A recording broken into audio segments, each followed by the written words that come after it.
But under pressure in the battle over Judge Kavanaugh's confirmation, Senator Susan Collins is calling efforts to raise money for her next opponent a bribe, as her office is on the receiving end of vicious and vulgar phone calls.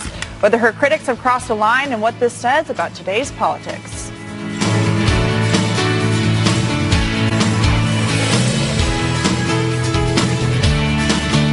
On Judge Kavanaugh's confirmation, progressive groups have reportedly pledged more than $1 million to Collins' next opponent if she votes to put Kavanaugh on the Supreme Court. The senator is up for re-election in 2020, and this comes as Collins' office has been on the receiving end of abusive and vulgar phone calls, messages so ugly we can't repeat them on air here, as pro-choice activists sent 3,000 coat hangers to her office. Wow.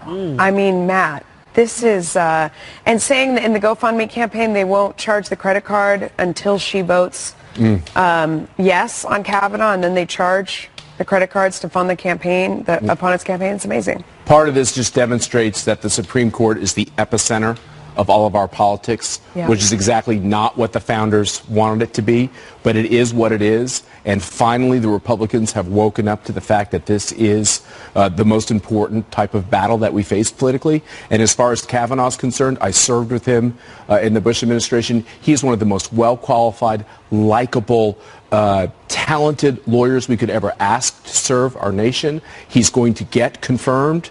And any Democrat who's in a red state who stands in his way or acts like those games that they played at the hearing, I think there's political consequences for it. I disagree a little bit with Jessica on the numbers on this. I think Democrats who are running for the Senate and even for the House, quite frankly, even though they don't have a role here, I think there's a lot of Americans looking at the way the Democrats have played this with Kavanaugh.